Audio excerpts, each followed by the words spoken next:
every revolution, there's one man with a vision. You can't handle the truth!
And I'd like to welcome you all to Truth versus News, August 13th. We're filming for the 16th.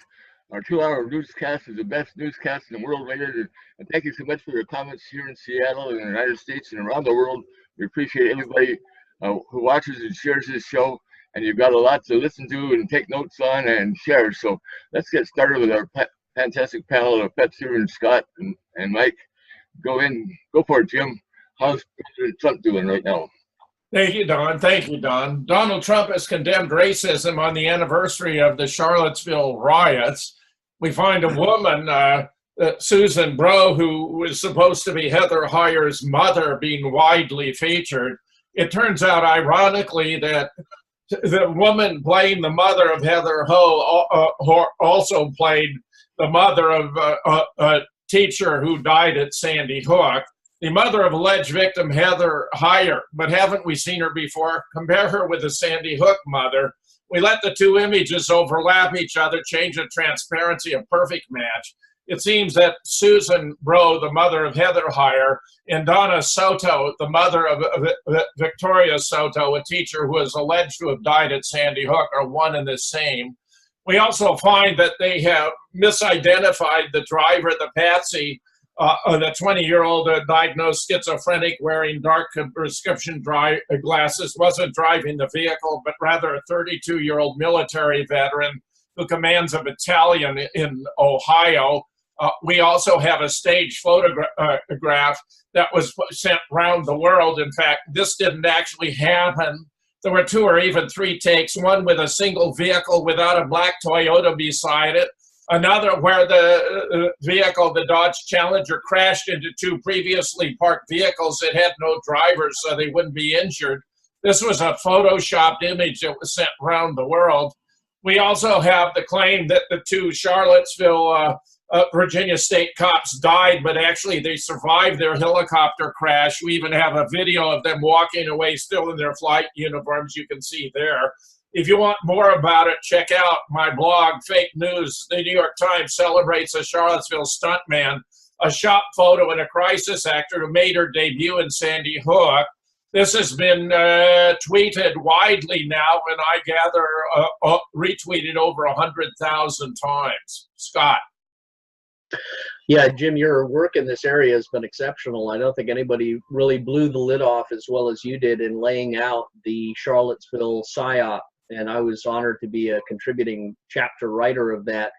And you lay out very wonderfully, and I think it needs to be entered into court like all of these things do as a presentation of the evidence, the timeline, the parade route, these individuals that were recording themselves, the cars that were conveniently placed across the crosswalks with no drivers inside as preparation for the camera event. There are just so many suspicious triggers, so many smells behind this at the time. When you begin to present it and put it all together as a mosaic, you see this undoubted psyop to again demonize, quote, conservative Christian right-leaning Republican voters. And on top of this, you also helped expose that the alt-right leadership were actually Hillary Clinton supporters, Obama supporters. They were not conservative Christian Republicans. They were actually spies. This was a counterintelligence operation. So this is a psychological war. This is a civil war in the country. And the only way to combat it is by exposing these lies and using moral outrage to absolutely drive them back into the pit of hell where they belong. There's no time for mercy when it comes to these demoniacs. Go ahead. Michael J. Thanks, Jim and Scott and Don. We remember that the focus in Charlottesville was about Christians and people who believe in liberty, very much opposing the intention of tearing down a historical monument, which is a globalist goal in almost everything they do, including how they destroyed things in Afghanistan, in Iraq, in Syria, that they are about destroying people's history. And the issue, as Scott brought up, was that the controlled opposition, the people that were pretending to be right-wing, the person that was orchestrating to make sure skinhead Nazis were in there mixed up with righteous, peaceful demonstrators. This was also part of a plan where the police department was not allowed to use their own police. Other police were brought in order to manipulate the crowd and lead them into a place where there would be a conflict. Terry McAuliffe was involved. This was a left-wing structure that was created in order to reveal chaos and justify their calling people that supported Trump Nazis. This is one of the most disgusting aspects of the kind of destruction of moral fiber in the culture. We're seeing people willing to be a part of this kind of deceptive hatred in using race politics and other kinds of things that make normal people disgusted.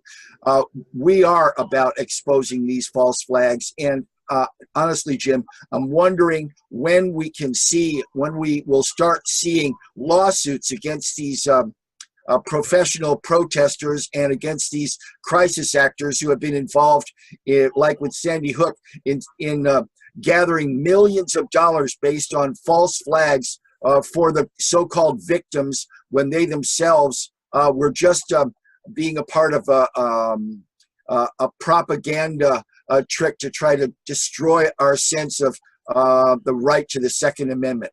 Jim? Jim, let me just jump in one quick comment I wanted to make. I forgot. Susan Bro, that's a fake name. That's a CIA, some operative name. No one in the entire country, and you do a census of every human being living in America, no one is named Bro as a last name. So Susan Bro is obviously an agent name. We've seen that also maybe in Reality Winner, the Air Force person that was allegedly charged for leaking material. No one I've ever heard in my life is named Reality Winner. So either it's a Mossad, Israeli, clumsy lack of language skills that they throw this into, or they're just rubbing it in the face. But these are tells. So the names, and the other thing is, Michael J. just pointed out a great point. Terry McAuliffe was involved with this. We need to triangulate the time when this occurred and what was occurring in Terry McAuliffe's life, because I think if we were go back there, we see Terry McAuliffe was just being exposed for all sorts of stuff. So I just wanted to add that. Remember, we have a book about it, Political Theater in Charlottesville at moonrockbooks.com. Don, I know you want to add a comment. Yeah, just real quick. Thanks, bro. Thanks, Scott. Thanks, bro.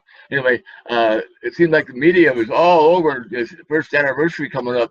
Looks like they had their hearts set on trying to reignite the fire and the fight in there. It looks like they are not just reporting news, they're trying to make the news. Is that right? Yeah, very good, Don. It seems to have been very cleverly contrived to resurrect old tensions between the races. Taking down these monuments from the Civil War is not only obliterating our history, something that ties us together, but reopening old wounds. It's a massive operation. George Soros involved. This is a Zionist op, I have no doubt. Here we have a YouTube deleting InfoWars and Alex Jones' channel. It's a stunning development because of the massiveness of the scale. Turns out Mark Zuckerberg was a key player who made the decision to ban InfoWars across the various media giants. InfoWars has a new app, however, which has, as a consequence, surged past CNN after this Orwellian deplatforming. The InfoWars app is beating the New York Times, ABC, BBC, WSJ, NPR, CNBC, CBS, USA Today, Reuters, Bloomberg, MSNBC, Huffington Post, Washington Post, and more in App Store rankings. Here's a chart showing how high it has come, absolutely surging. We have the tech companies clamped down on Alex Jones backfiring.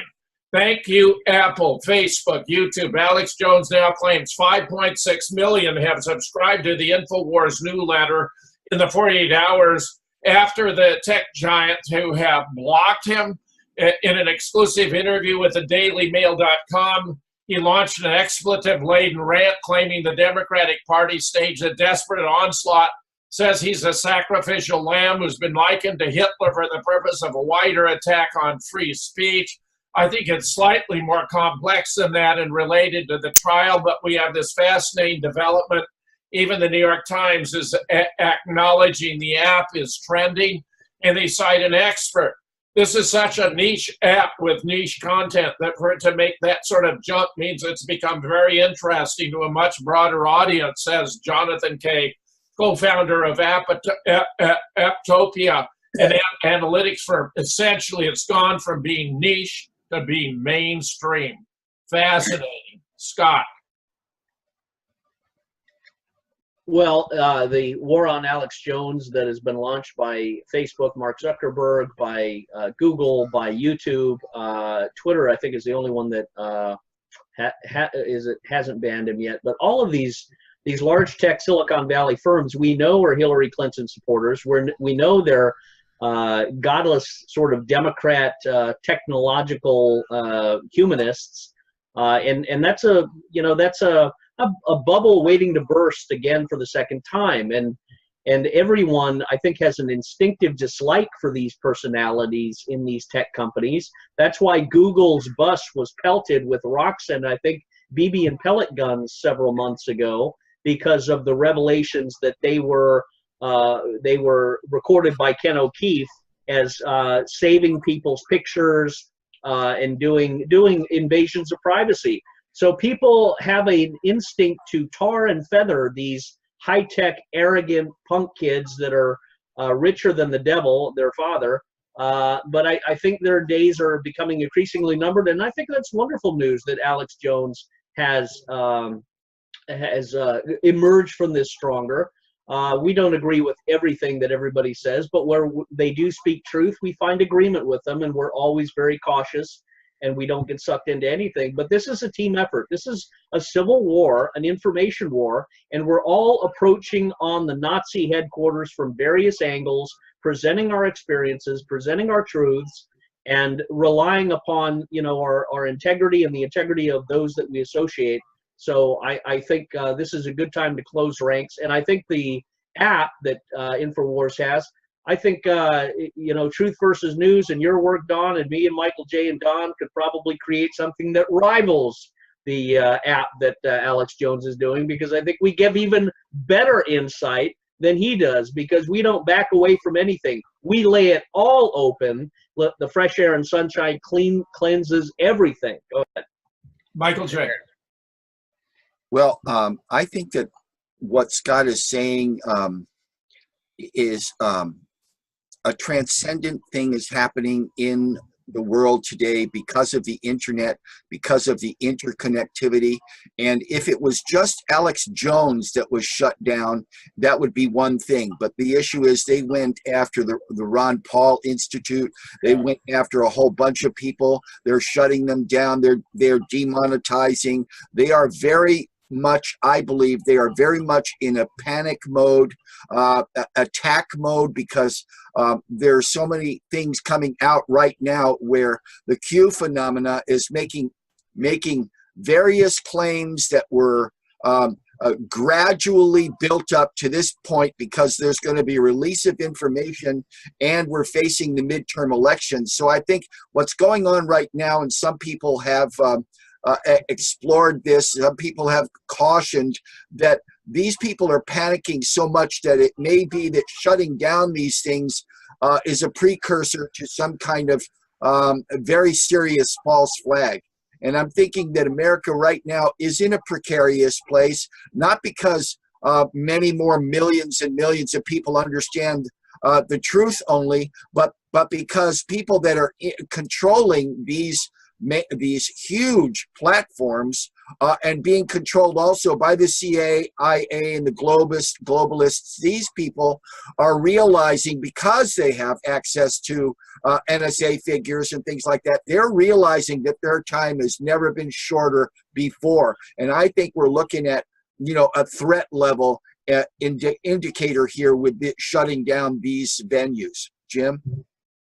Thank you, Michael J. We have a list of platforms that have banned InfoWars and Alex Jones. It's rather astonishing. Facebook, YouTube, Apple, Google Podcasts, Spotify, TuneIn, Spreaker, iHeartRadio, Audio Boom, Pinterest, MailChimp, Stitcher, Discus, Sprout Social, LinkedIn. Fairly astonishing. Paul Craig Roberts, the deep state and the mainstream media will fight to the death against Trump elite closing down truth tellers, where I think Alex Jones is simply the prime example, and they feel if they can take him down, they can use that against all conspiracy research. Who would have guessed? Vox is now pushing for a ban of Stephen Crowder, Lauren Southern, Paul Joseph Watson, Stefan Molyneux, Mark Dice, Gavin McInnes, and other harmful and extreme creators. The crackdown continues. Twitter suspends libertarian accounts, including Ron Paul's Institute director. Just astonishing. When Twitter decides who speaks, John Curacao, this is worth going through. Censorship has become such a normal part of daily American life that most people either don't pay attention to it or don't care. But it's taken on a life of its own, and it's beginning to spin out of control. We must take back our constitutional right to freedom of speech and our civil liberties. Many Americans laughed this week when Twitter, Facebook, and YouTube suspended the account of Alex Jones and InfoWars. Jones is well known for his bombastic, conspiracy-laden, often offensive views on just about everything. From the Sandy Hook massacre, no children were killed, they were all crisis actors, to the United Nations, it's a hostile foreign power that maintains a secret army and will launch a war to install a one-world government, to so-called chemtrails and space aliens. In the interest of transparency, I have appeared 3 times on InfoWars Real News with David Knight. David is a mainstream libertarian and a great supporter of whistleblowers. But the decision to ban Jones was not funny at all. You don't have to agree with a single thing the man says to believe that he has the same fundamental right to freedom of speech that you and I have.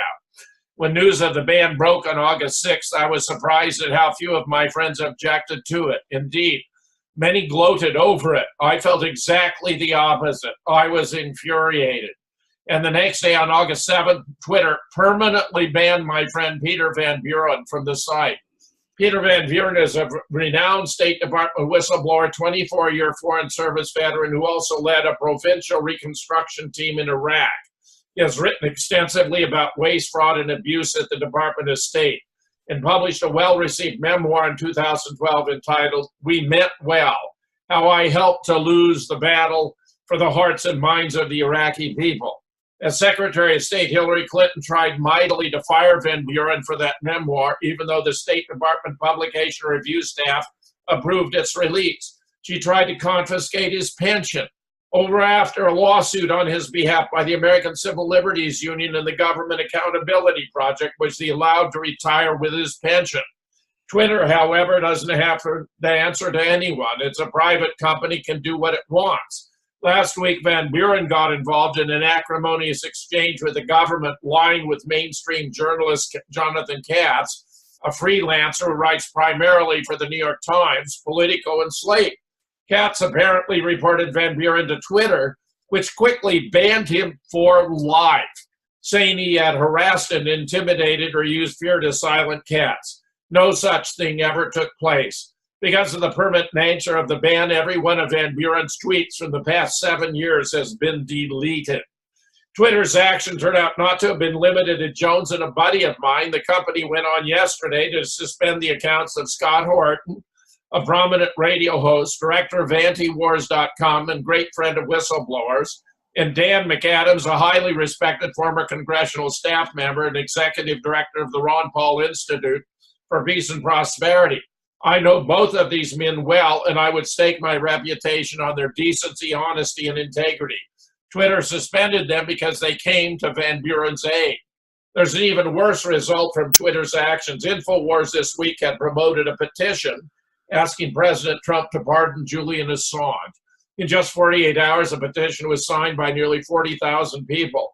It was all but killed when removed from Twitter, Facebook, and YouTube. There's a very serious issue at play here. Put aside your feelings about Alex Jones, about crisis actors, and about chemtrails. This is an issue of free speech. It's an issue of corporate censorship. Twitter, Facebook, YouTube, and other high-tech mega companies are telling us that they get to decide what we see and don't see. They get to decide what we say and don't say. I won't live like that. Veteran Intelligence Professionals for Sanity, VIPs, a group of retired intelligence officers, diplomats, military officers, and FBI agents, is writing a letter to Twitter's leadership to protest these heavy-handed anti-democratic actions. I'm proud to be a member of VIPs, and I think our collective voice will be heard. But VIPs can't do it alone. Twitter and the others must be called to account. I, for one, don't want to live like a North Korean, an Iranian, or even an Israeli or a Brit, where my government or a company tells me what to think or say. I will boycott Twitter and speak out against it everywhere until it remedies these egregious attacks on civil liberties. And we have a dire warning from Mike Adams. Censorship Purge points to imminent false flag violence before midterm elections, bigger than 9/11. For the last 2 months, I've been warning about the rising risk of a major false flag attack taking place before the midterm elections. The aggressive, unprecedented purge of Alex Jones' InfoWars underscores the desperation of the totalitarian deep state that's about to make a move to eliminate President Trump and/or steal the elections. Anyone who believes that the sudden deplatforming of Alex Jones across a dozen online services and platforms isn't coordinated collusion is delusion. The coordinated deplatforming effort is clearly directed by the deep state to eliminate a prominent dissenting voice in preparation for unleashing a history-shaping false flag attack that's likely going to be bigger than 9/11. The radical left is escalating its violence across America, and the tech giants are dramatically escalating their censorship actions to silence all independent voices who might question any official narrative. It all points to something big about to come down, something so big that only the official narrative can be allowed to be heard or spoken. We are living under an Orwellian totalitarian regime beyond any horrific imagination. Google, Apple, YouTube, Facebook, Twitter, and other tech giants are engaged in the most criminal, malicious racketeering and tyranny imaginable. This is not sheer coincidence. They've all been ordered to censor the independent media in preparation for what's coming next. As I explained in this video, the most likely false flag assault to be staged by the left might be a mass shooting at CNN or another media giant, all staged with impressive theatrics to augment the real violence with a false narrative. Scott, you're muted. Okay. Peter Van Buren. I know Peter Van Buren from when we went to Iran. He was one of the speakers at the Iran conference sponsored by Nader Talzebzadeh, the New Horizons conference. Peter Van Buren's a wonderful man, very, very smart, and gave a great presentation on the book that was identified by Kiriakou. Kiriakou's also a good man and smart. He was thrown in jail for a couple years. Again, the first victims, the whistleblowers, those of us who were attacked, thrown in jail, or fired, have our pensions taken, or some adverse effect. These are the best people to have by your side because they don't flinch, they don't back down. They're not invested in their lives or the material things anymore to a great extent. And you know, these men only emerge stronger and harder and more ferocious when they're attacked. So when Twitter and all of these platforms start trying to muzzle them, it's only going to result in a backlash more and more against them. And I'd say, you know, these are attempts to violate the constitutional rights of these men. These are conspiracies to violate the constitutional rights of these men. And it now really needs to accelerate into aggressive multi-million-dollar civil complaints, civil lawsuits, and criminal complaints and criminal lawsuits to the Department of Justice as federal violations of the constitutional rights of these men to gag them. And it also, you know, ushers in the information warfare aspect. These Twitter, these Facebook, these YouTube types, these Google types, who are all in the box of Hillary Clinton, and WikiLeaks exposed that. You know, these people are the new fascists, the new authoritarians, the new totalitarians, the new mindless thugs. And one thing about going into information psyop with fascists and these liberals, they're like deaf, dumb, blind lunatics. They have no rootedness in truth. So when you go into fight with them and present the truth, you're boxing and hitting deaf, dumb, and blind lunatics. They don't know where it's coming from. And the way to do that is to say, you are the new fascism. You are the reason that America went to World War II. You are the reason why our Patriot forefathers were Minutemen, because of men like you who undermine truth, undermine the Constitution, undermine the revelation and the trying of facts, undermine the Second Amendment, undermine the First Amendment, undermine the freedom of press, because you've lobotomized yourself and you're trying to share that stupefaction with the rest of the country in this lordly, platonic, philosopher priests, enforcers, and peasant class, and you're just the parasite boy servers to the philosopher priests. That's what the media are. So we need to go on a full front attack of these media types and call them the fascists that they are, and get hyperactive in doing it, because calling them fascists, emailing them, and messaging that they are the new fascists, they are the violent thugs and the authoritarian brown shirts, they are the Gestapo, will cause them to go into more emotional meltdown, more schizophrenic coming apart. And that's what we want to do. Go ahead, Jim. Michael J. Well, I agree with what Scott said. We're looking at the phenomena of Q and others who have actually gone into the programs that show the level of legitimate records of sealed indictments, above 45,000 right now. Many of them are in New York State. Many of them are in California. There's something coming down that these people will not be able to resist, because behind the scenes, behind what seems to be the impotent Jeff Sessions, is a guy named Huber, who's been working with 500 attorneys. He's a United States attorney, and they've been gathering evidence. They've been sweeping up the low-hanging fruit. They've been getting names, taking down names and everything, and gathering evidence. And I believe the deep state apparatchiks that are heavily involved in pedophilia or getting other people under their control by like people like Jeffrey Epstein and the Lolita Express. They've been co-opting people and putting them under blackmail, even in our Congress and Senate. That's evident, okay? And the reality is, though, that we've got somebody who, when he said he was going to drain the swamp, he was actually manifesting an answer to the prayers of millions of Americans, because we've understood over the decades of treachery and blackmail and false flag wars like Vietnam and other wars like that, the kinds of things that have been happening to America because of the people that are running the deep state and making money off of both sides of every conflict we're in. This has devastated our nation, and right now we're not looking only at the breadth of the swamp, we're looking at the depth of this swamp. This swamp is deep, and we're looking at the fact that these people are panicking, but a lot of them, as we've said before, can't be treated as normal people.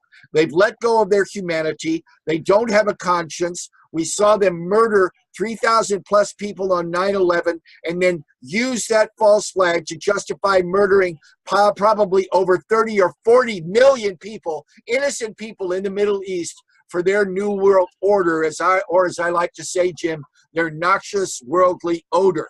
So over to you, brother. Don. Real quickly, you're talking about censoring Alex Jones and everybody. We have been censored here on Truth versus News Incorporated 3 times by YouTube, but we're back on right now, and I appreciate that we're back on and able to get things out there. And I appreciate you out there who have actually spread us around to different platforms when we got censored. So we're all over the world, and keep sharing and spreading our stuff, because who knows, we could be next. But I think that I have responded to the YouTube thing in such a way that I don't think they dare touch us again, but we'll see. But thank you ever so much, everybody out there in TV land and internet land, for sharing our stuff, because dang it, it's good stuff that needs to be shared, and I appreciate you all. The idea that Alex Jones is being sued over Sandy Hook is a manifest absurdity. In the wake of our 9/11 memorandum series for the President of the United States, which of course is also benefiting the American people, with a brilliant, concise summation that you can obtain at Robert David Steele's website, we have a new series now on Sandy Hook with some sensational contributions. The first, how we know Sandy Hook was a FEMA drill. Nobody died. Obama officials confirmed it was an anti-gun propaganda exercise. Brian Wright, a review of an important book about Sandy Hook that was abruptly banned by Amazon. John Remington Graham, who's a retired professor of law. Litigation against Alex Jones on Sandy Hook is abuse of process. Nicholas Kollerstrom, Sandy Hook, a transitional occurrence in state-sponsored terrorism. Nobody died in an exercise with crisis actors. Alan William Powell, Connecticut State Police behind the scene at Sandy Hook. They were running the Aug. Kelly Watt, nobody knows who cleaned up the blood at Sandy Hook. Could it be there was no blood to clean up? Mona Alexis Presley and Dan Cromer. Sandy Hook father Lenny Posner and son Noah Posner are both fake. Now do Dan Cromer and Mona Alexis Presley. Shannon Hicks, Sandy Hook, fake stage photos exposed. This is powerful stuff, and there's much more to come. It's going to be found at Robert David Steele's website. Go there, follow this. Scott. Yeah, Jim, I think you're doing a wonderful thing, and so is Robert David Steele, in gathering the best minds who can write about things like this, who've got expertise, who've analyzed it, who've researched it, who've spent hours doing a great service. Your leadership in that is unparalleled, and I'm always honored to write and help where I can from a PSYOP info operation perspective, and I know Michael J. is too. This is a time where it's really fascinating to see the gathering of expertise and intellectual capital to train all of our information guns, if you will, on these targets, on these lies. And it's also a time to reconcile where we may have disagreements with people in the past or whatever, because this is the Civil War. This is the new totalitarian fascism. And everyone who believes in truth, believes in liberty, believes in freedom, believes in really human dignity and human life need to come together and attack these sources of liars. And I mean, Don Grahn's done a great job. He's merciless and constantly and tenacious in presenting broadcasts that identify everything from the laser weapons used in California fires to the chemtrails that we see, and of course all of the identification of the various false flag shootings from Sandy Hook to Las Vegas to Parkland to the Pulse nightclub, Boston Marathon bombing. Alan Powell, I think, did a wonderful job in helping with the Boston bombing, Boston Marathon bombing. So all of these people need to be given congratulations, kudos, and encouraged and inspired, and said, and really, this is the new mission. This is where we're going. We have to come alongside our President of the United States, who is the best thing that we have, and do as much as we can to arm him with the truth from patriots, from people who love this country, and encourage him to move forward in this direction. And try and identify enemy agents, enemy operatives, subversives, neocon fascists, from his son-in-law, Jared Kushner, who I don't think is good at all. I think he's way too foreign agent, Netanyahu, Israel backing. But that's the son-in-law he's got. He's got his daughter, but he certainly can be put in a closet. And then these other people around Trump, from Nikki Haley to John Bolton. The president needs to be encouraged and helped. And I said this way, and I'll end it here. When I was talking with various Iranian people and stuff, I said, you need to talk to Trump. You need to constantly be talking, overtures, extending, doing negotiations, doing diplomatic research, doing communication. Why? Because when you speak into his one ear, you're drowning out the lies and the noise that are being fed to him in his other ear by Nikki Haley, John Bolton, and all these Netanyahu, Israeli Likud, fascist, Zionist, Mossad agents, and everyone else that have been pushing war against Russia and Iran and everyone. So for that reason, Russia and Iran need to be aggressively always speaking with a diplomatic tone, with an honesty, with a refreshment to say, hey, we're one deal away from making beach houses on the seafront, beachfront property of Iran. Let's make a deal, Mr. President. We want to do that. You want to do it in Korea? We want to do it in Iran. Let's talk. We're not the maniacs. We're not the boy rapists. All of the bad stuff that happened in Iran that you see started with the MEK.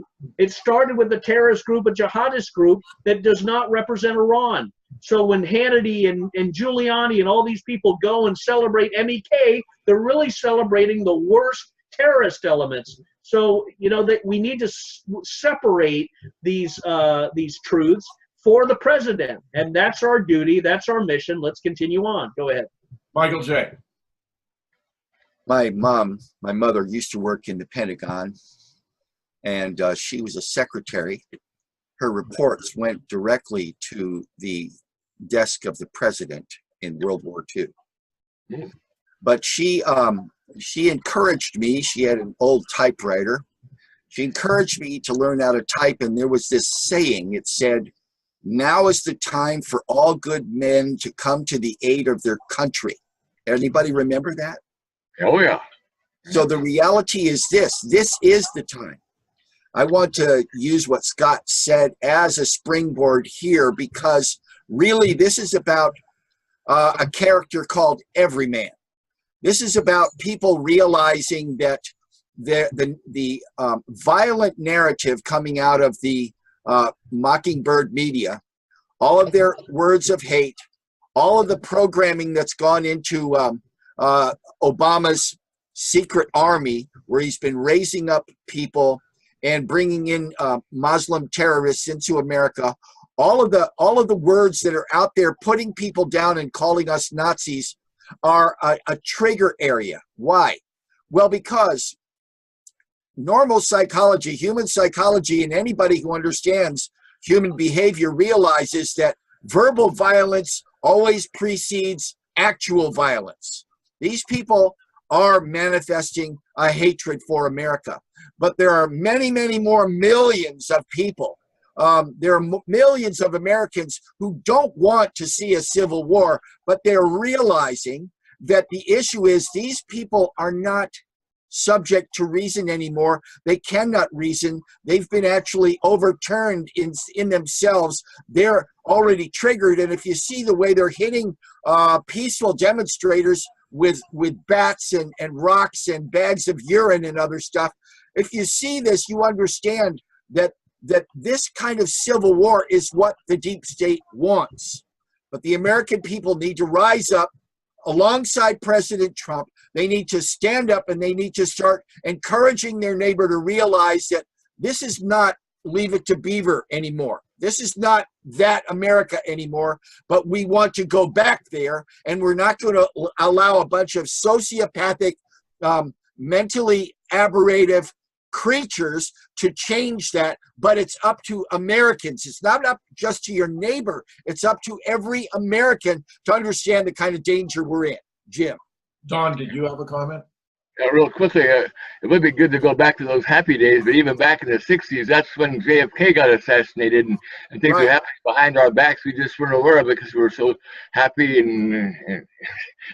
But now we're awake and we're riled up. Of course, I'm do a TV show. I'm mad as hell, and I'm not going to take it anymore. And it was bad enough when I started the show back 15 years ago, but now it's so much worse. It's intolerable. So we got to do something. And now, midterms and everything else coming up. So this is the time, folks. It's critical. Don, let me once again just say the reason these people are so maniacal is because they've grown out of a toxic culture that the liberal Democrats have created for the past 30 years. They've destroyed marriage between man and woman. They've destroyed the family. They've destroyed the ability for families to have a one-wage earner with the father going out and earning and the mother staying at home and being the manager of the home, manager of the community. The mother's role in the home was absolutely the critical issue of social life. And Franklin Delano Roosevelt recognized that in the 1940s. He created welfare so that mothers could stay at home with their children whose fathers had died or run off, but they had to be married. And that was so that women could stay home and develop their children. Right? We've lost that. We've abandoned that. We've let that be stolen from us. And as a result, you have an entire generation that are broken, wounded, have no gravity of truth, have no understanding of sexuality or the roles of man and woman, masculinity, femininity. There's androgynous confusion. They have no sense of history. Evolution has replaced the sense of biblical creationism and the original origin of man, and that natural nexus to spirituality, religious connection to the Almighty. All of that has been desecrated and stolen, but we are here to give it back through the truth and with firmness. We do not tolerate emotional outrage. We do not tolerate the beatings and the violence and the hostility. We crush it. We destroy it. But for those who want to lay down the violence and say, come heal me, come reason with me, give me what has been stolen, we are the voices to give them that. Go ahead. Amen. Very good. More from Mike Adams. Trump rhetorically has been a harsh critic of NATO, and the media has used this as further evidence of his secret allegiance to the Kremlin. But an examination of his actual courses of action show the contrary.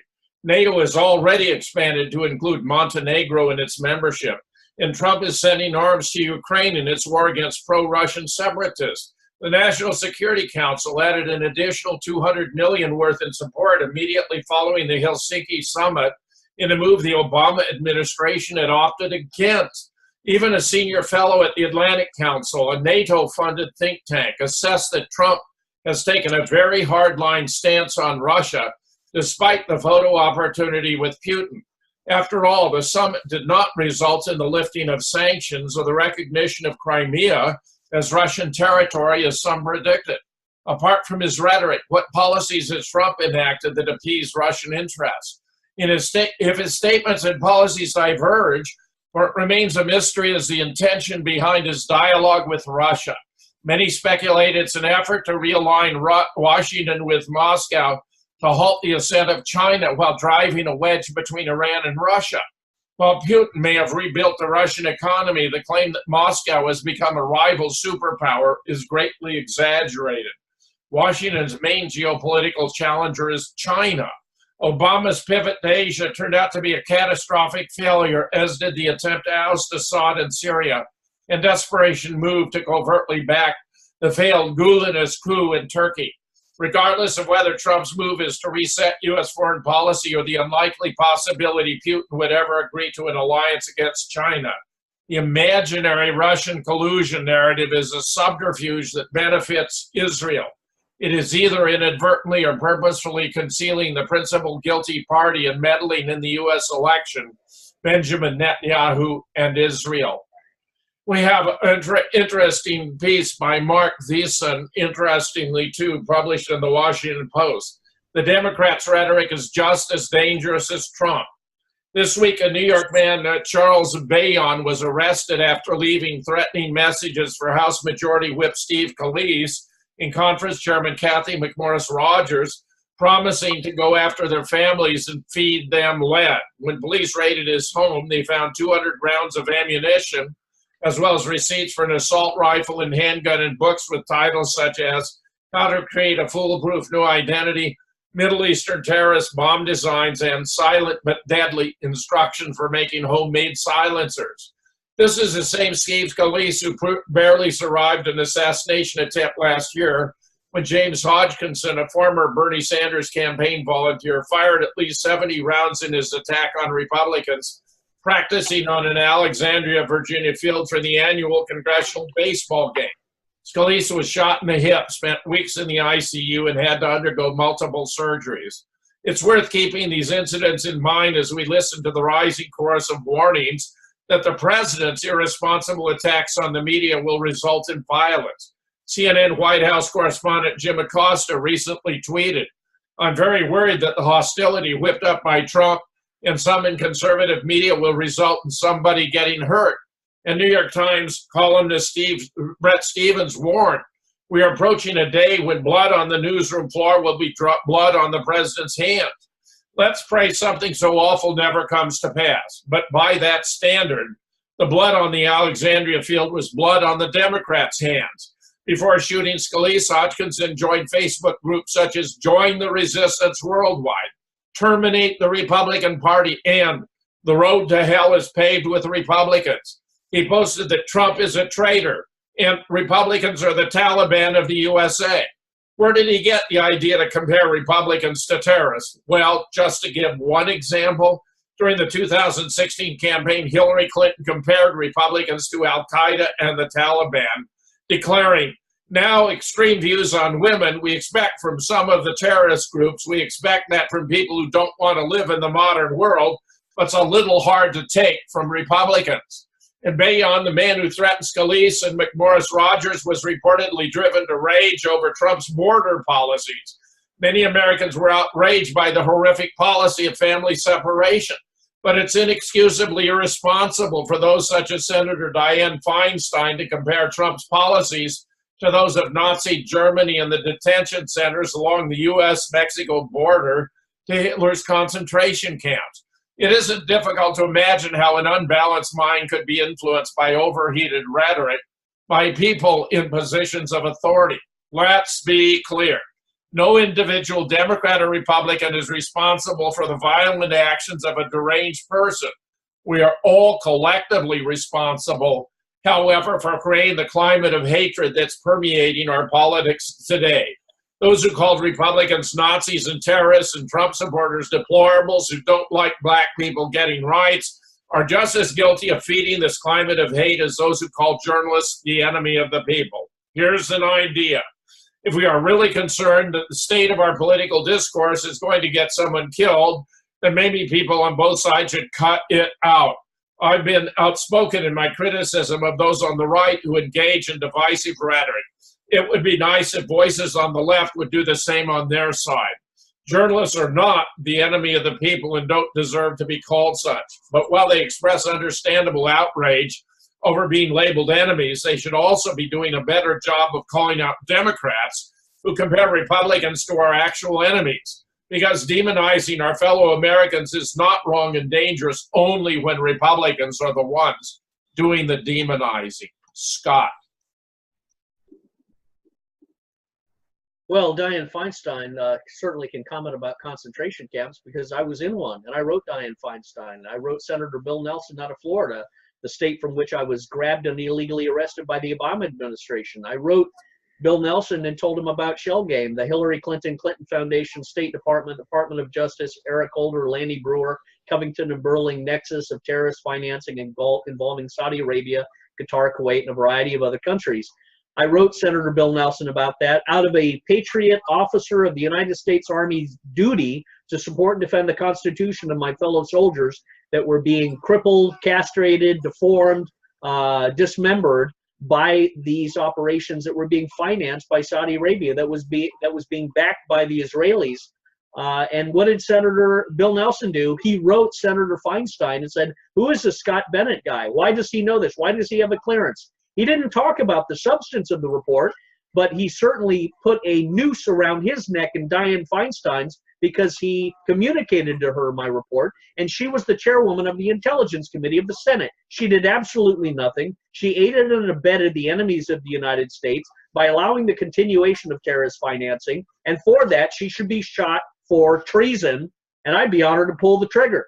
So I think in a legal, constitutional, formal presentation with the JAG and the Department of Defense and the Department of Justice and the President's professional inquiry and special prosecutor and perhaps a Inspector General Czar that begins to uncover the Shell Game. And I'm glad to see Tom Fitton has dusted off the book I sent him and used the word Shell Game. These people are slowly coming to the party, Jim. They're slowly coming to, hey, there's a lot more here that we don't know about. Really? Really? Is that what you're going to say? Because I've given this stuff to you since 2012. But you know what? Be that as it may, I know some of you are a little bit scared and retarded or both. I'm not going to hold grudges. Let's just say this has been going on since 2008, 2009. Brad Birkenfeld was the first to go down. I was the second. Snowden was the third. Julian Assange actually was probably the first. But all of this needs to be presented to the United States Senate if we are a country of freedom and political representation as a republic. If we're not, if we are a totalitarian bunch of thugs run by demoniacs, if we're a bunch of sheep, then it really doesn't matter. Take your Soma pill and go back to sleep. Eat another lotus flower and go back to sleep. But I guarantee you one thing, if you don't stand up now and attack these people with truth, your children are going to be worse than you. They're actually going to be lobotomized, vaccinated, puddles of goo that are going to be ripe for pedophile predation. And this is the time for good men to stand together, like Michael J. said. Go ahead. Michael J. We're in a broad spectrum, multi-level, spiritual, psychological, political, and financial war. What did we hand President Trump? I mean, he, I believe, was helped and augmented by white hat military representatives starting years ago. They realized when they saw the dimensions of Clinton, Bush corruption and treason, when they saw that, when they watched and witnessed numerous military leaders who were opposed to the Clintons blown up out of the sky or murdered in their office like Admiral Borda, when they realized what they were dealing with in this disgusting cabal of wickedness that the Clintons and Bushes represented. And then when the American people witnessed a non-American, Muslim, pedophile, drug-snorting, racist homosexual being given the White House from both sides of the aisle because everybody knew he wasn't a real American. Everybody that understood from the beginning this guy had been raised up to be one of the closers, that is to destroy America and the moral fiber of this nation, then we as Americans were rejoicing when somebody was coming out of business without political connections that reflected his willingness to be a whore for the New World Order. We were really excited. But for somebody to put out an article that says that Republicans would actually put in dangerous rhetoric against the backdrop of what we have suffered in watching Hillary Clinton get away with Benghazi and other kinds of horrendous crimes against Syria and Libya. This is disgustingly stupid. We are not willing to listen to this kind of crap. America is about people, including 20+ million veterans who are willing and able to walk into war tomorrow, and we've got the weapons we need to do it. And we're not going to let these bastards get away. The issue is we're looking for Trump to do it peacefully and put these people in Gitmo where they deserve to be while they're waiting to be executed. This is what we're looking for. Like we said, 9/11 truth has been transformed into 9/11 justice, and we're looking for justice. Jim. Don, do you want to make a comment before we take a break? You are watching Truth versus News. This is the first hour. Our second hour will be coming up in a little bit. And so thank you for watching this part, and stay tuned. We're going to get a lot more, and it'll be about a minute to the break. Okay? Go ahead. Oh, okay. Well, Jim, I was hoping that you would respond to my zealous retort. Yeah. Well, I'm very impressed with everything all you guys say, and of course, completely with you. Trump announces Russia collusion. Glad you're there. Trump announces Russia collusion. Do the break right now. Do the break right now. Okay.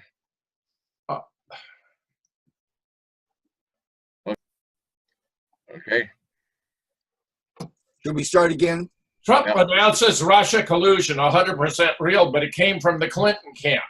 Almost from the moment he shockingly defeated failed Democratic nominee Hillary Clinton in the 2016 election, many on the left have insisted, with no substantial evidence, that President Donald Trump colluded and conspired with the Russian government to steal the election away from its rightful winner, Hillary. Trump has, of course, denied such a thing ever occurred and has consistently pushed back on the incessant liberal media narrative of such in the Robert Mueller Special Counsel probe that is investigating the liberal conspiracy theory, and did so again with a couple of tweets on Monday. The tweet from Trump, which cited quotes from conservative pundit Dan Bongino, acknowledged the existence of actual Russian collusion as being very real, but asserted the collusion was 100% on the part of Clinton and the Democrats, not his own campaign. Trump tweeted, "Collusion with Russia was very real. Hillary Clinton and her team 100% colluded with the Russians, and so did Adam Schiff, who's on tape, trying to collude with what he thought was Russians to obtain compromising material on Donald J. Trump. We also know that Hillary paid through," and here he's talking about the dossier prepared by Christopher Steele. Tucker Carlson drops bombshell call to action that may destroy Mueller and Rosenstein, which is that the Senate Intel Committee has asked for Julian Assange to appear as a witness, which we all very much hope will come to pass. Former CIA Director John Brennan in first wave of indictments. This is fascinating, from Dave Janda. Dr. Dave Janda is a retired MD who started a radio career. Now he has a red hot show called Operation Freedom. He says his sources tell him indictments are coming for those who tried illegally to take President Trump down. Everybody who's a freedom fighter is tired of hearing it's going to happen, it's going to happen, it's going to happen, and nothing is happening. What I am told and have been told, and it's been consistently told to me, you are going to start to see movement on the indictments after the primaries are over. The primaries are over on August 7th. I think there's going to be a restoration of the rule of law. That means serving indictments, not 40,000, but a fraction of the sealed indictments will be unsealed and implemented. Some of prime players, My understanding, they're not going to dump 1,000 sealed indictments at a shot. It's going to come in sections and waves. One of the prime players who's going to be dropped is John Brennan, former director of the CIA. I'm going to be told John Brennan will be held accountable for his past actions. The historic Trump-Putin summit in Helsinki also featured a secret meeting between the two leaders on Air Force One. He explains, Putin and his team and Trump and his team were concerned that the deep state would be listening to what was going on. That's why there was such an hysterical reaction after the summit. They were whisked off and actually went to Air Force One because they felt that was the most secure environment where no surveillance could be conducted. This is the third meeting nobody talks about held on Air Force One where information was handed over from Trump to Putin and from Putin to Trump about deep state players and activities that were occurring in their respective countries around the world. Dr. Jan has spent years as a top consultant to administration, starting with Reagan about national health care issues. He's built an excellent network of political law enforcement and intel sources over the past 30 years. He also says, look for movement on election issues after the primaries, too. I believe they're not going to allow cheating by Democrats. I think they're going to do everything in their power. And that doesn't mean there isn't going to be some voter fraud, but they're going to minimize it. He also observed that in 12 attempts on President Trump's life. This is a story that's not been released to the mainstream. He also said the very top people in the New World Order, such as the Rockefellers and the Rothschilds, will not escape justice. If that doesn't happen, then nothing will have changed, he observed. Scott. Muted, Scott. Yeah. Sorry about that. Yeah, this is wonderful news. I like what Tucker Carlson did in requesting that the members of Congress go and read on the floor the unredacted FISA memos. That's precisely what they should do. That's what was done in the Pentagon Papers, I believe. So they can't be punished for that because in their role as congressmen, they're entitled under their constitutional right to read that. President Trump also should release and declassify all of these memos. The President of the United States has the ability to go in and every single document that the FBI and the Department of Justice has, he can declassify. He draws a line through the classification at the top, and that's it. It's unclassified. That's what he needs to do. The president needs to be completely transparent. That needs to be his new mantra for the next couple months. And that's one of the things that Obama got elected for, because he said, I'm going to have the most transparent administration of the history of the country. I'm going to have, I'm going to stop all of this stuff with the big government and all this. And he was a liar, of course. But he got him elected because people didn't like the conspiracy and the secretness of it. Well, Trump needs to do the same thing, for God's sake. He needs to stand up and say, I'm going to be the most transparent president of the United States. Every American is going to see every document, with prudence, of course. But there's no military secret intelligence rationale. We are a far too top secret society. It is totally unnecessary. It covers these deep state agents. And it is a detriment to the American people. So the president needs to declassify everything.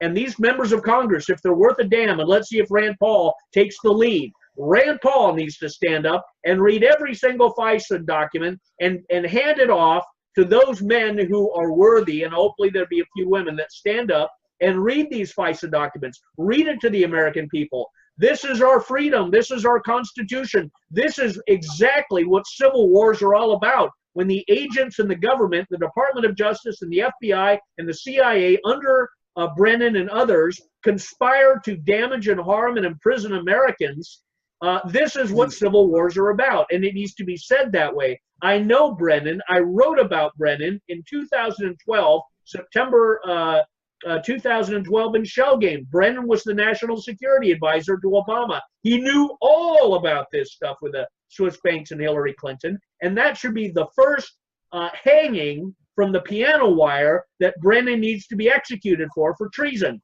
Then string them up and hang them again. Hang these guys ceremoniously, shoot them 1,000 times if need be for each crime against the American people they've committed. Jim? Michael J. Well, thank you, Scott. My sentiments exactly.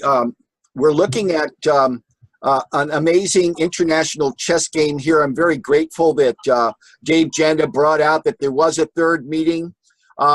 that is on Air Force One. Other people have brought out reports about 160 terabytes of information being given to Trump on these small things that you put in thumb drives, highly secure thumb drives. The reality of what we're looking at, though, is that not only in America is there a deep state, but the deep state in Britain and Europe is huge. And I would venture a guess here and a hope that Mr. Trump and Mr. Putin, presidents both, were in agreement that putting our forces between Europe and Russia could be a buffer in both directions. And the reality is this: I believe Mr.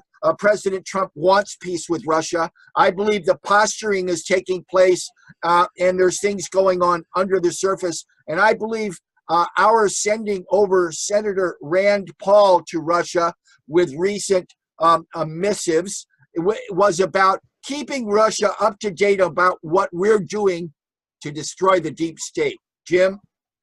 Don? Let me just say, Mike, I gave that when I was doing my Sputnik interview. I said in Sputnik Radio, we're in the middle of a civil war. We're in the middle of a civil war. America and Trump is under attack.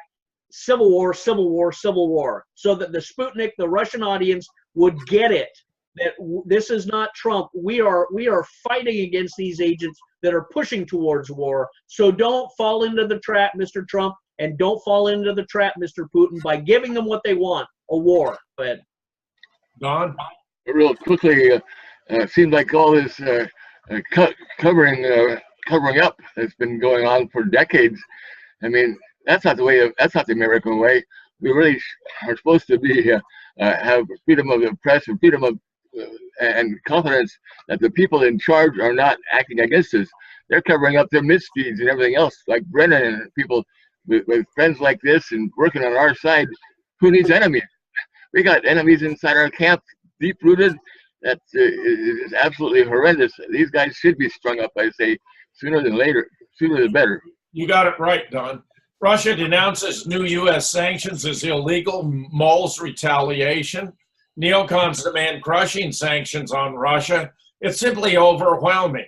You can always count on the neocons to ignore reality, ignore evidence, and ignore common sense in their endless drives for us to get involved in another war. This is authored by Ron Paul. Last week, for example, John McCain, Lindsey Graham, Bob Menendez, and others joined to introduce what Graham called the sanctions bill from hell, aimed at applying crushing sanctions on Russia. Graham bragged the bill would include everything but the kitchen sink in its attempt to ratchet up tensions with Russia. Senator Cory Gardner bragged the new sanctions bill includes my language requiring the State Department to determine whether Russia merits a designation of a state sponsor of terror. Does he even know what the word terrorism means? Senator Ben Cardin warns the bill must be passed to strengthen our resolve against Vladimir Putin's pattern of corroding democratic institutions and values around the world, a direct and growing threat to U.S. national security. What has Russia done that warrants kitchen sink sanctions that will crush the country and possibly designate it as a sponsor of terrorism? Menendez tells us the Kremlin continues to attack our democracy, support a war criminal in Syria, violate Ukraine's sovereignty. There's a big problem with these accusations. They're based on outright lies and unproven accusations that get more bizarre with each retelling. How strange when senators like Menendez demand we stand by our NATO allies, even if it means war. When they attack Russia for doing the same in Syria, stand by its allies. Is the Syrian president a war criminal, as he claims? We do know his army is finally, with Russian and Iranian help, about to defeat ISIS and Al-Qaeda, which with U.S. backing for 7 years have turned Syria into a smoking ruin. Do Menendez and his allies prefer ISIS in charge in Syria? There's a big problem with these accusations. They have no basis, and how hypocritical for Menendez to talk about Russia violating Ukraine's sovereignty. The unrest in Ukraine was started by the 2014 U.S.-backed coup against an elected leader. We have it all on tape. How is Russia attacking our democracy? We're still waiting for real evidence Russia was involved in our election and intends to become involved again. But that doesn't stop the propagandists who claim with no proof Russia was behind the election of Donald Trump. The senator claims sanctions will bring Russians to heel, but they are wrong. Sanctions are good for two things: destroying lives of innocent civilians and leading to war. As I mentioned last week, even our own history shows sanctions lead to war and should not be taken lightly. U.S. involvement in the War of 1812, the U.S. was doing business with both France and the U.K., which were at war with each other. When the U.K. decided the U.S. was favoring France, it imposed sanctions on the U.S. What did Washington do in response? Declared war. Hence the War of 1812, which most Americans remember as the time when the British burned down the White House. Recent polls show the majority of Americans approve of President Trump's recent meeting with Russian President Vladimir Putin. Among Republicans, a vast majority support the meeting. Perhaps a good defeat in November will wake these neocon warmongers up. Let us hope so. Here's another piece. Russiagate conceals Israeli meddling in coming war with Iran. Since taking office a year and a half ago, the allegations of collusion between U.S. President Donald Trump's election campaign and the Russian government have buried nearly all other substantive issues in regard to his administration. This hasn't been limited to marginalized reporting of destructive domestic legislation or the escalation of endless war abroad. It has successfully diverted attention away from other foreign governments shaping U.S. policy and elections. The media has even downplayed Trump's psychopathic behavior toward other heads of state in favor of their pathological obsession with his perceived obsequiousness toward Russian President Putin. This is largely because Russiagate is not based on facts or evidence, but a psychological operation conducted by the intelligence community through mass media, disseminating suggestive and pre-selected disinformation about Trump and Russia. Not only has it enabled the national security state and political establishment to neutralize the anti-Trump resistant, it has become a smokescreen for the collusion between Trump and the state of Israel, which continues to guide his decision-making. Scott.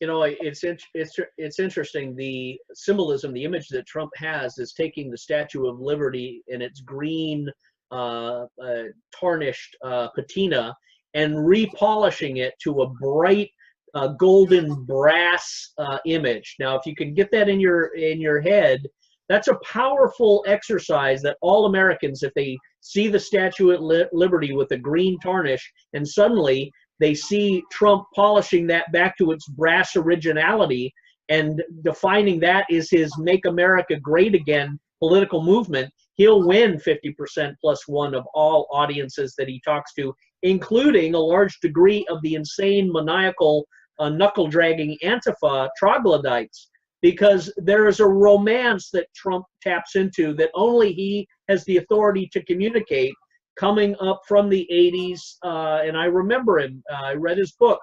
He was a staple in American life. And that's something they can never take away from him.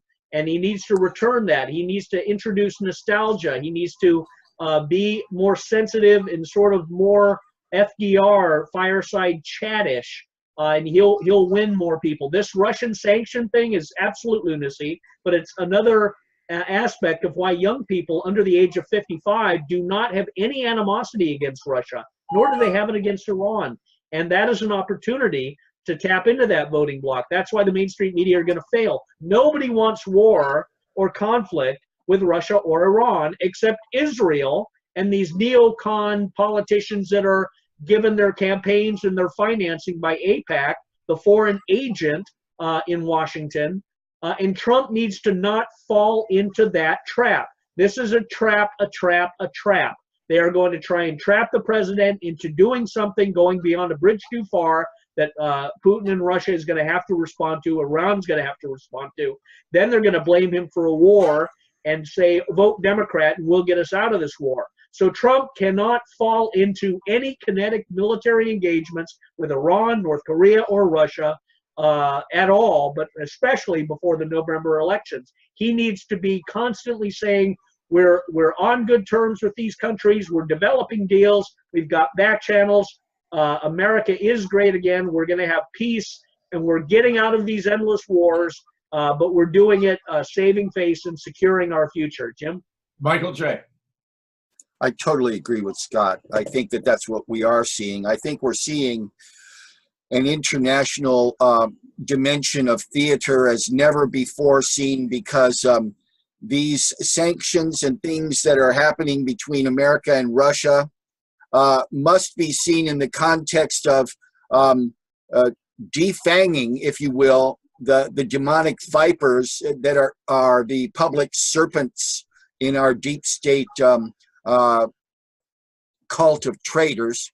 The reality is that anything that Russia is facing right now with sanctions can be healed with respect to using these areas to avoid the kinetic insanity that would be a war with Russia, or a war defending Israel from Iran, because Israel is the bad guy here.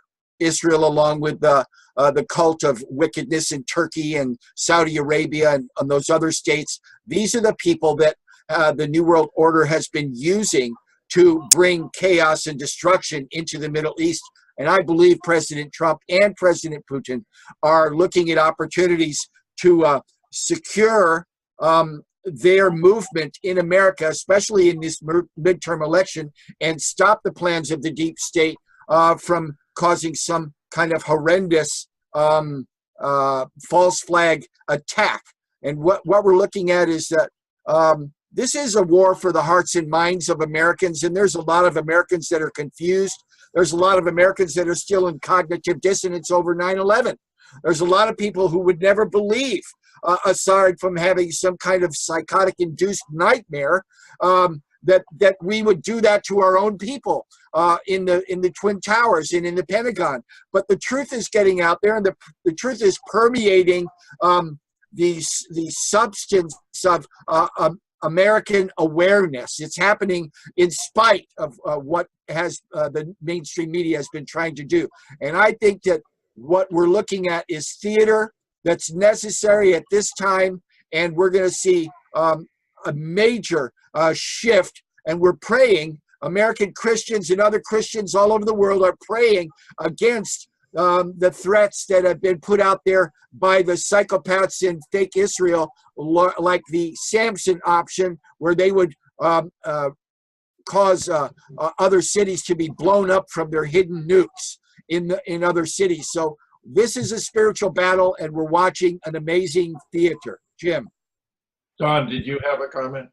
Yeah, real quickly, as an understatement to what Michael's saying here, this media that we have here, they're not friends of the family. I mean, when they lied about everything from JFK, 9/11, and Sandy Hook, and everything else, liars cannot be friends, true friends. You should not trust them, and they should be get the heck out of the scene here and just reporting the actual factual news instead of creating false flags and other things that they have been so prolific in manipulating. So let's get some sense here. Let's get some truth versus the news incorporated. That's the title of our show, and it's more apropos now than ever, right? Amen. Go ahead. John Bolton, Trump administration wants to put unprecedented pressure on Iranian regime. Here I have a commentary from an intel expert in whom I have enormous confidence. This bullying phrase simply means unconditional surrender. They already came to the table. Now Trump, at the orders of his handlers, demand that they substitute a dignified bilateral deal, which the U.S. never honored in the first place, for unconditional surrender of all ability to defend themselves from the constantly threatened kind of attack that hurt Libya so badly. The Iranians would be crazy to comply, and it's clear that they will not. The analogy to North Korea is clear. They did come to the table. They promised reassurance for us if we would declare the Korean War over and lax sanctions. Instead, we got the dignified return of some war remains, a dismantling of one missile testing facility, and the demolition of the nuclear testing site at Punggye, Iran. They got nothing except a threat of intensified sanctions in return. No wonder the Russians and Chinese are not going along with it. The North Koreans showed no lack of courage during the Korean War. Does Trump really believe they'll back down in the face of threats from draft-dodging cowards like Trump and Bolton? Anglo-Zionist attack options against Iran from the Saker. Very significant stuff. Here's a key part we didn't discuss. Trump as disposable president. The neocons hate Trump, but they also own him. The best example of this kind of ownership is the U.S. decision to move its embassy to Jerusalem, which was an incredibly stupid act, but one which the Israeli lobby demanded. The same goes for the U.S. reneging on the Joint Comprehensive Plan of Action, or for that matter, the current stream of threats against Iran. It appears the neocons have a basic strategy which goes like this. We hate Trump and everything he represents, but we also control him. Let's use him to do all the crazy stuff no sane U.S. president would ever do, and then let's use the fallout of these crazy decisions and blame it all on Trump. This way we get all we want, and we get to destroy Trump in the process, only to replace him with one of our guys when the time is right. Again, the real goal of an attack on Iran would be to bomb Iran back into a pre-revolutionary era and punish the Iranian people for supporting the wrong regime, thus daring to defy the Anglo-Zionist empire. The neocons could use Trump as a disposable president who would be blamed for the ensuing chaos and political disaster while accomplishing one of the most important political objectives of Israel, laying waste to Iran. For the neocons, this is a win-win situation. If things go well, however unlikely that is, they can take all the credit and still control Trump as a puppet. If things don't go well, Iran is in ruins, Trump is blamed for a stupid and crazy war, and the Clinton gang will be posed to come back to power. The biggest loser in such a scenario would, of course, be the people of Iran.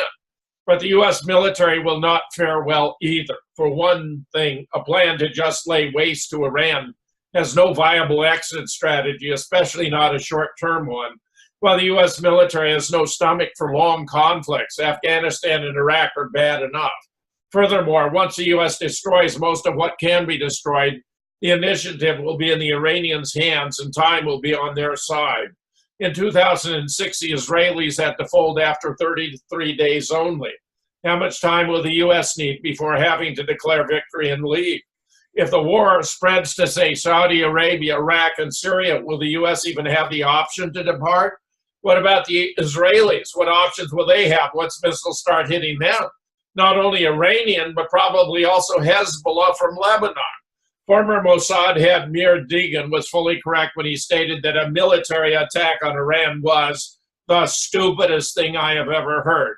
Alas, the neocons have never been too bright, and stupid stuff is what they mostly do. What we can hope for is that somebody in the U.S. will find a way to stop them and avert another immoral, bloodily useless, and potentially very dangerous war. Scott. You know, Jim, it's painful sometimes to have to listen to your material because it brings back so many painful memories for me. Like I fell off a motorcycle and gathered road rash in my arms and legs when I worked in the Bush administration, worked in the military in Booz Allen Hamilton, but I'm glad for the pain because it makes you stronger. You're exactly right. The neocon plan is we hate Trump and everything that he stands for, but we're going to own him and put him into a trap, and then we can get rid of him, and then get the neutered doll of Mike Pence, and then we can really go into full-bore George W. Bush 2.0. And that's what we have to stand up against. We can't allow these people to continue their manipulations of a president or mentally drugging a president in food or whatever it may be. We need to come around the president. He needs to have a Praetorian Guard and an Inspector General czar out there digging and probing, so their attention is on their digging and probing, and they can't focus on attacking him. That's how you wage war. That's how you wage information war. Now, where in the hell is Trump's kids, for Christ's sake? Where is Don Jr.? Where's Eric Trump? Where's Ivanka, or Ivana, whatever they have their name? Where are they around the president? They need to be the filters to demand and listen to everything John Bolton and Nikki Haley and anyone else is feeding to their father. Let me say that one more time. He is not the president of the United States to them. He is their father.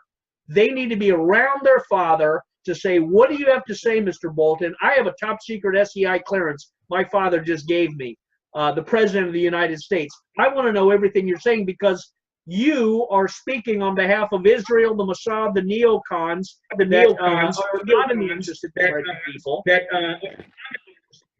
And in addition, they need to be very aggressive in filtering all of the stuff that is getting to Trump, so that we begin to identify what exactly their propagandas are, so that Trump doesn't fall into it. This is a very dangerous time. It requires Trump to have closer people around him now until November. Let's be very clear. Now until November, if they're going to pull traps, if they're going to pull false flags, if they're going to try and justify an attack against Iran, it's going to be before November. And what's going to happen? Russia needs to step in and say, you will not send a single plane, a single missile, a single troop against Iran, or you are going to be shot down and taken out. China needs to be saying the same thing, so that there is absolutely no way possible that the U.S. military gets bogged down. Return to Scott Ritter's book, Target Iran, back in 2006. I think it's very informative for the conditions that we find ourselves in now. Jim? Michael J. Thank you, Jim. Thank you, Scott. I must say that I don't agree with this assessment about Trump being under the control of the neocons. I think the fact that he has suffered psychologically, the threats against his life, where there have been documented 12 attempts on his life, means the neocons do not control him. The reality of him having military people around him who understand, and the phenomena of Q revealing things that most people who are practiced in their stupidity will never get. The issue is we're watching a war which has to be a deception operations on both sides, because we're seeing that there have been implants inside this administration that have been exposed. We're seeing that people have been leaking. We're seeing that we're watching a culture where people are being outed as extremely deceptive. We're seeing people in the FBI that have been involved in treason. We're seeing the lines of battle being defined by people doing things that actually will rate them life in prison or execution. We're looking at, like Scott said, an amazing multi-dimensional civil war. And I believe this thing concerning Iran is also dealing with what they were dealing with in North Korea.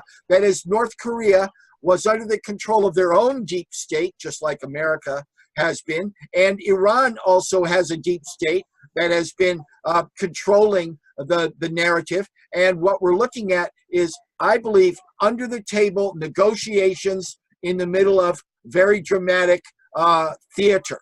And this is why Americans are praying, because we realize that the enemy, we've found out who the enemy is they're right in our midst. The fifth column infection in the body politic is manifesting right now. And I want to see a lot of these dual citizen Israeli American traitors in mainstream media go to prison, President Trump.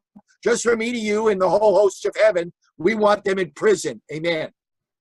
Eyewitnesses on board boat to Gaza say Israeli forces beat passengers and stole thousands of dollars in antibiotics during the raid.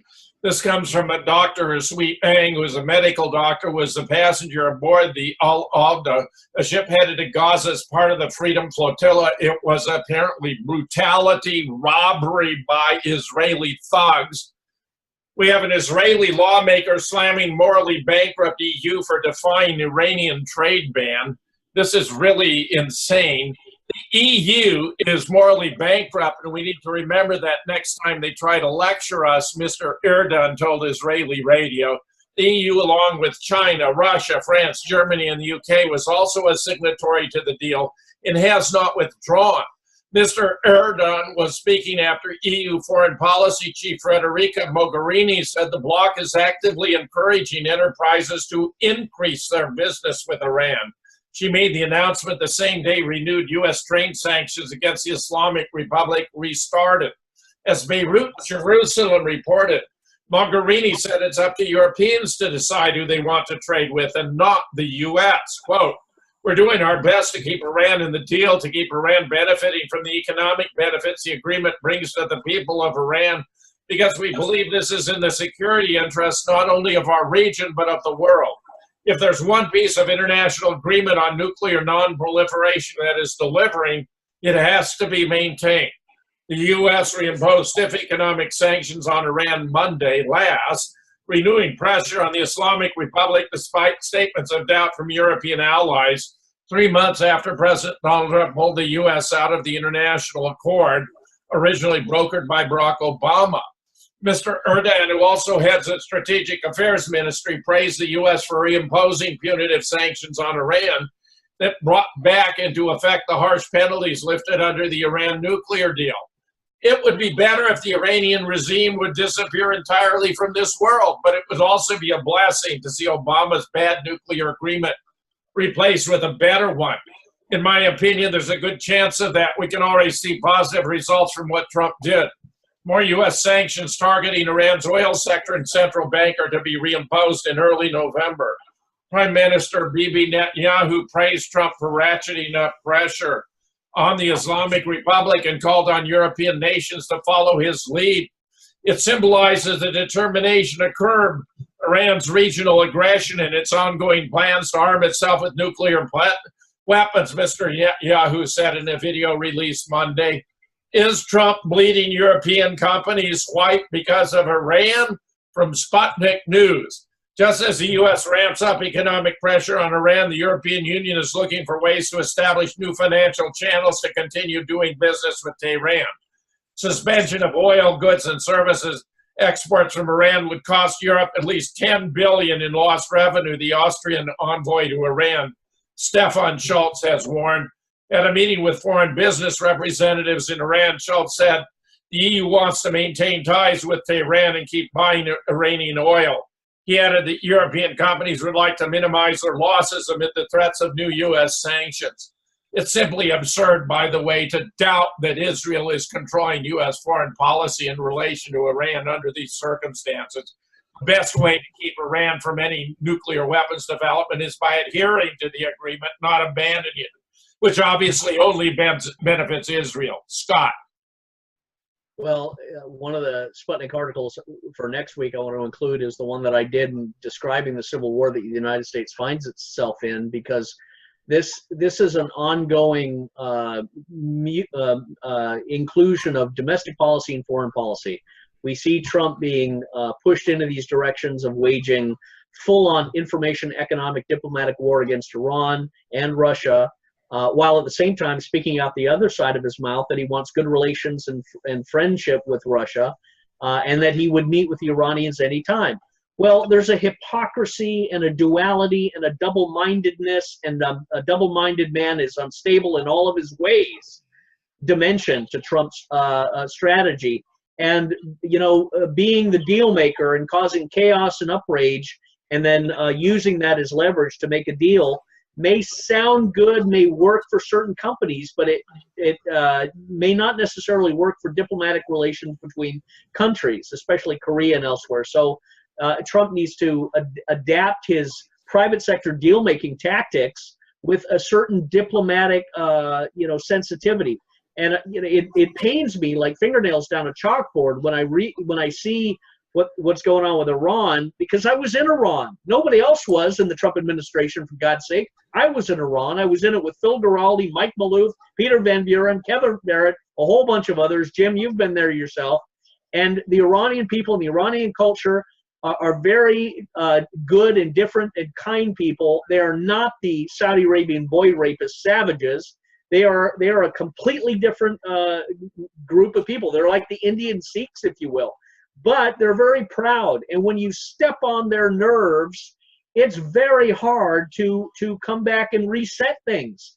And that's where we're stepping on our own private part, is we're causing major chaos where we don't need to be. And Trump is going to be the victim of it.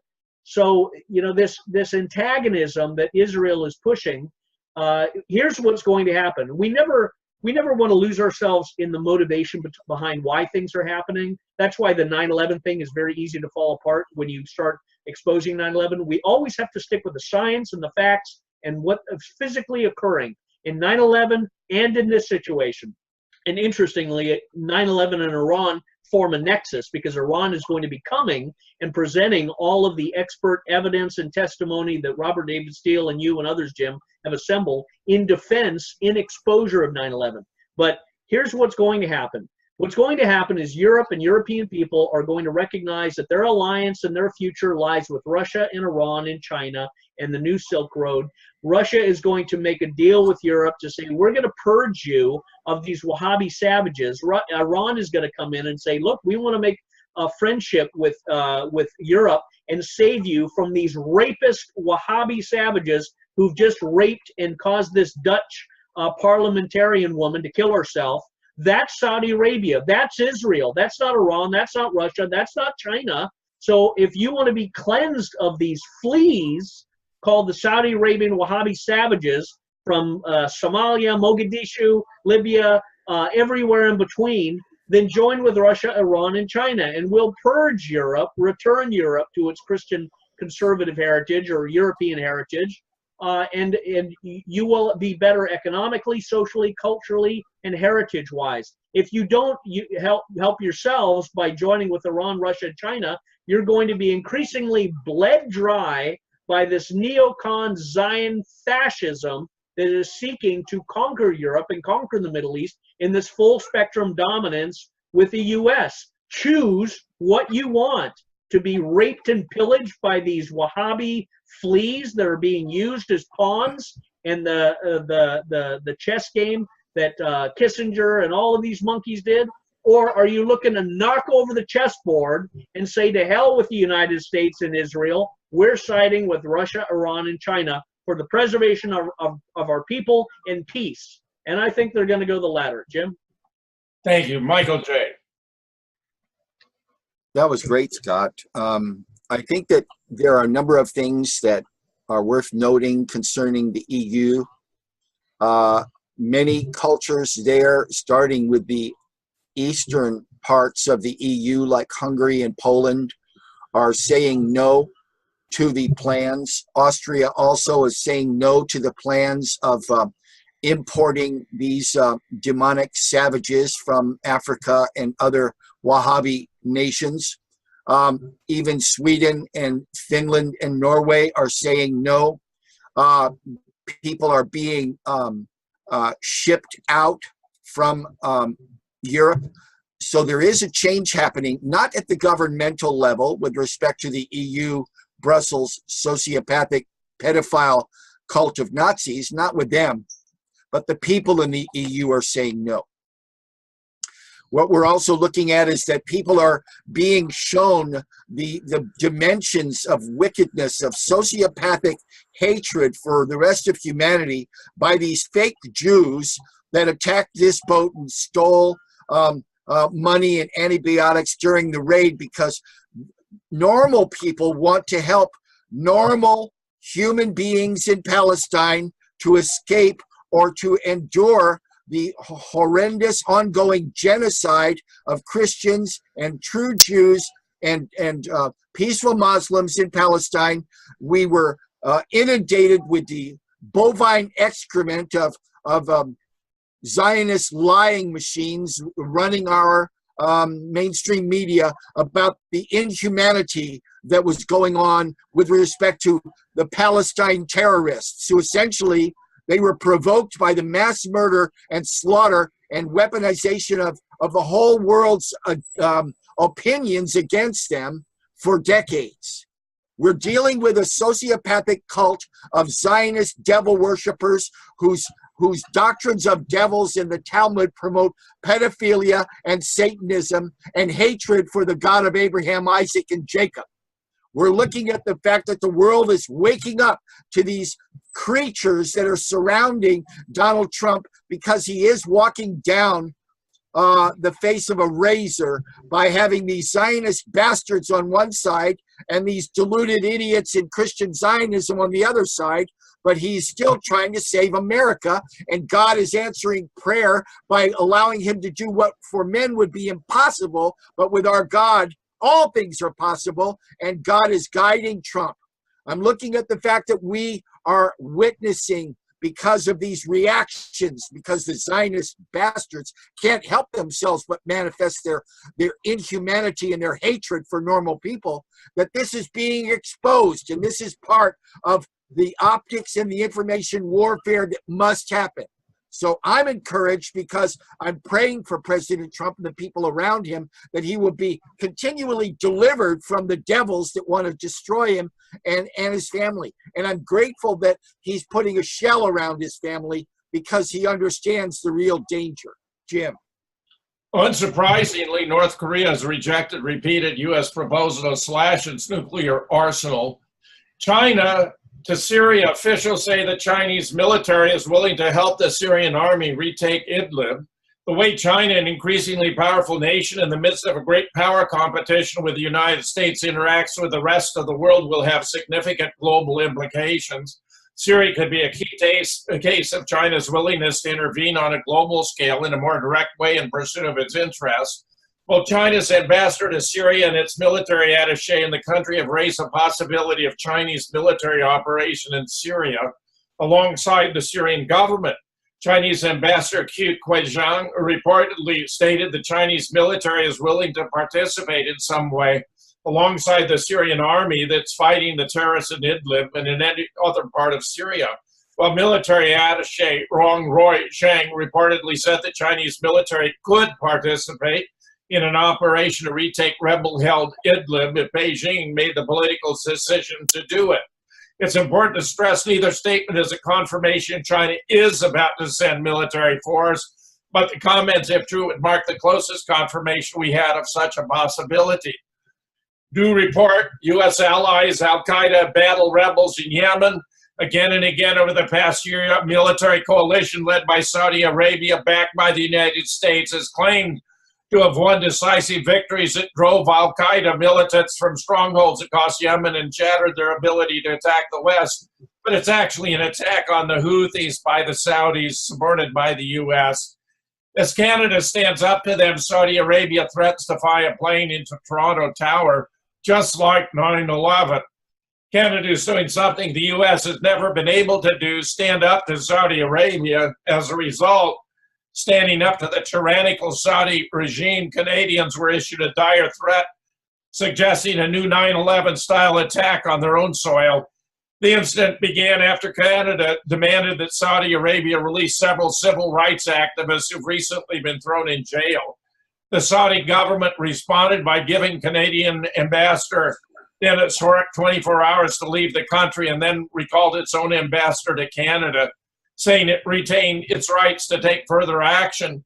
And indeed, a Saudi group posted a photo of a plane about to hit Canada's tower, just like 9/11. Stunning stuff. Scott.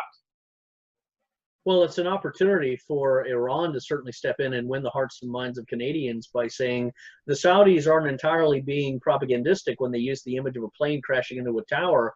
Never mind that the planes didn't hit the towers originally, but let's bring in the Iranian case and the Iranian evidence and the Iranian testimony from experts about 9/11 and the Saudi role to help the Canadians realize what they're dealing with and expose some of the other connections that Israel and the Mossad and the neocons and the CIA have been involved with. Exploit this opportunity for information purposes, and you will see that the Saudi Arabia is on a very unstable house of cards predicament. It's an inevitable coup d'etat.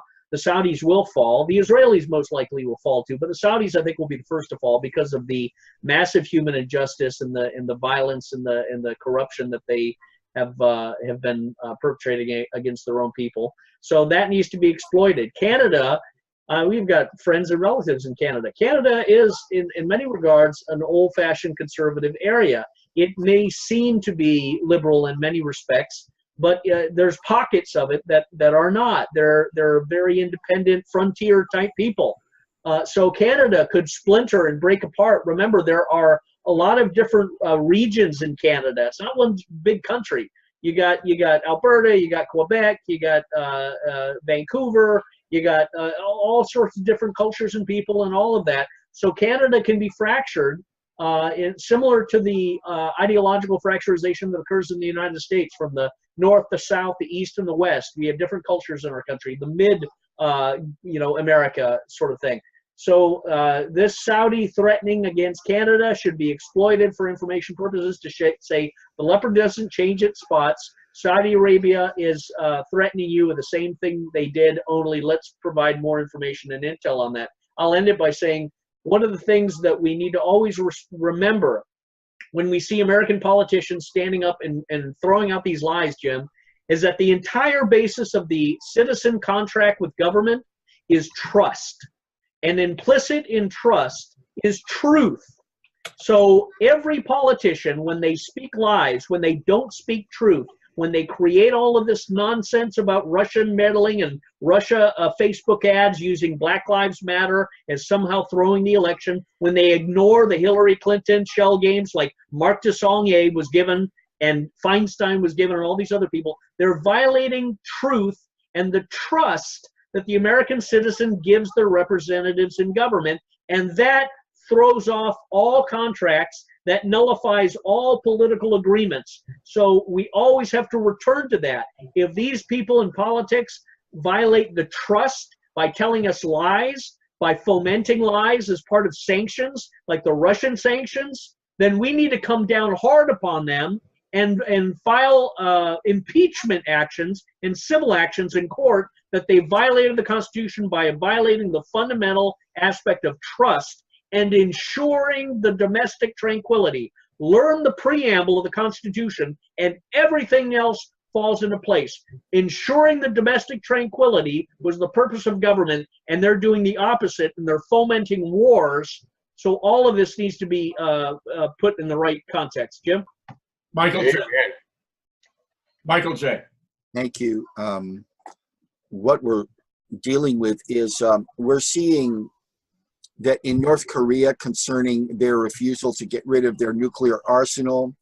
I want to say good for you, North Korea.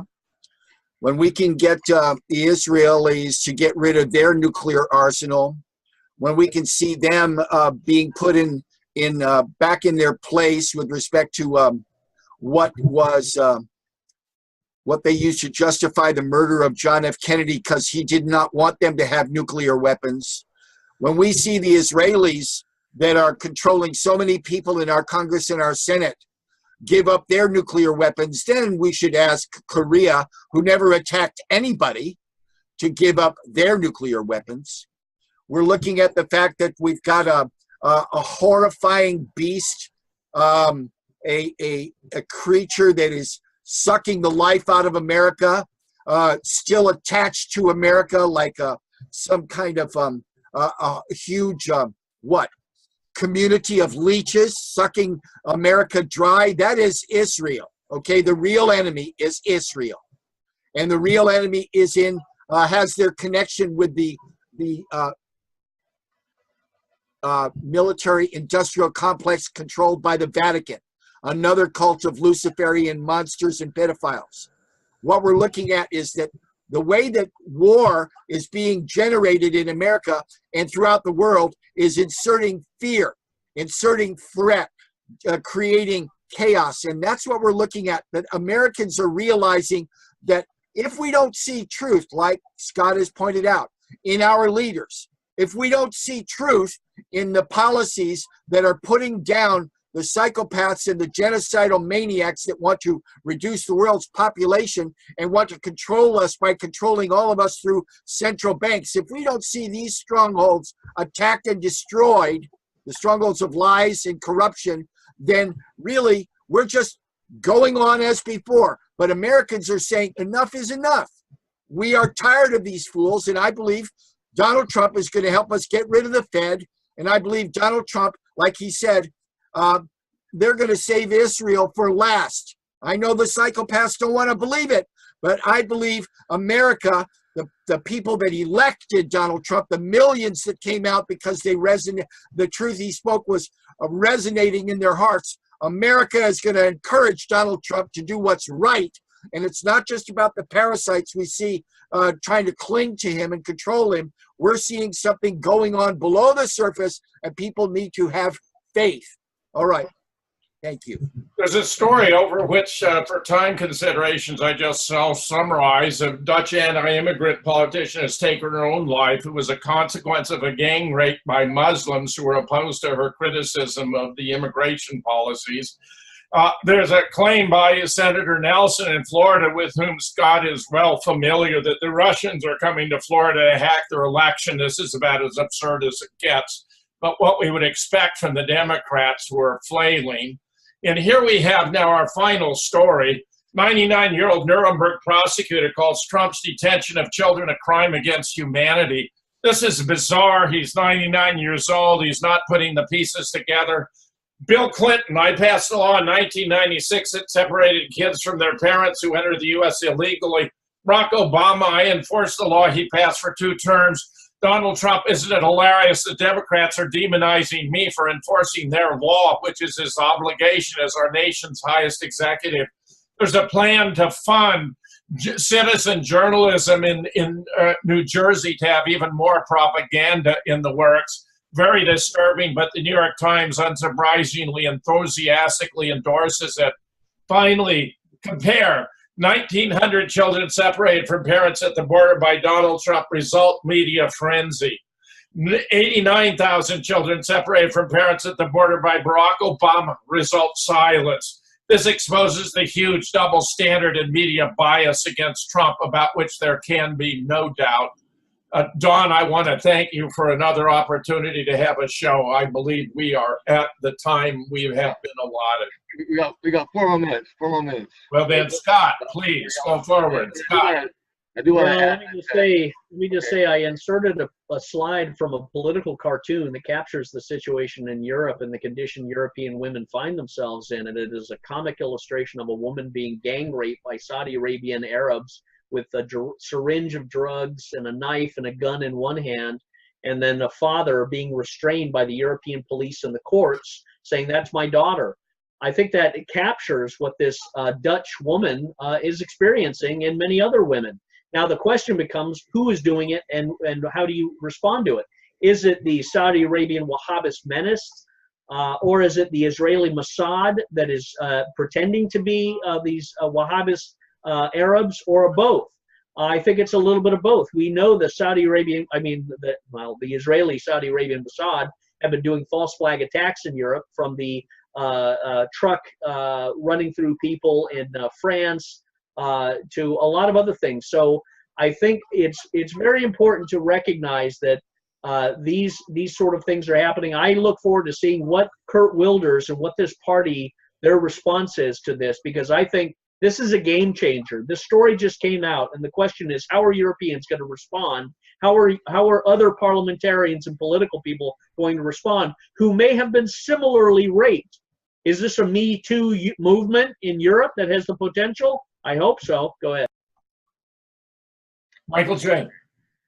Thank you, Don, for this program. I think Truth versus News is continuing to break ground and share a narrative that's more honest and encouraging people to take a stand. Thank you, Jim and Scott, for this program.